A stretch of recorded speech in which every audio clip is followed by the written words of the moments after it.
शिव का अनूठा भक्त और उनका आशीर्वाद। बहुत समय पहले एक छोटे से गांव में एक गरीब किसान रहता था जिसका नाम शिवदास था। वह भगवान शिव का अनन्य भक्त था। उसकी गरीबी इतनी थी कि वह शिवलिंग पर जल चढ़ाने तक के लिए मुश्किल से पानी जुटा पाता था, लेकिन उसकी भक्ति में कोई कमी नहीं थी।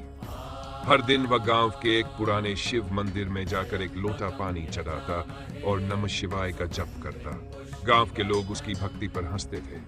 वे कहते, क्या भगवान शिव तेरे इस लोटे पानी से प्रसन्न होंगे? इतने बड़े देवता को सोने चांदी की जरूरत है और तू सिर्फ पानी चढ़ाता है। शिवदास मुस्कुराकर कहता, भगवान को सोना चांदी नहीं, सच्ची भक्ति चाहिए। एक परीक्षा।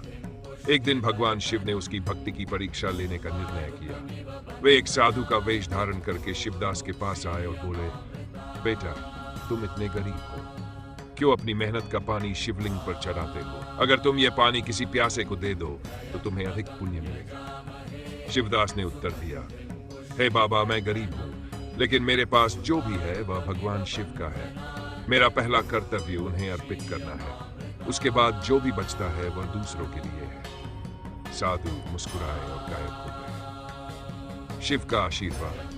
अगली सुबह जब शिवदास मंदिर में जल चढ़ाने पहुंचा तो उसने देखा कि शिवलिंग पर पानी चढ़ाते ही वहां से दूध की धारा निकल रही है। वह चकित रह गया और गांव वालों को बुलाया। सभी ने देखा कि शिवलिंग से लगातार दूध बह रहा है। उसी समय आकाशवाणी हुई, शिवदास, तुम्हारी भक्ति सच्ची और निर्मल है। मैं तुम्हारी तपस्या से प्रसन्न हूं। यह दूध तुम्हारे गांव को संपन्नता देगा। अब कोई गरीब नहीं रहेगा। गांव के लोग जो कभी शिवदास की भक्ति का मजाक उड़ाते थे अब उसे प्रणाम करने लगे। वह दिन और रात भगवान शिव का गुणगान करने लगे। कथा का संदेश।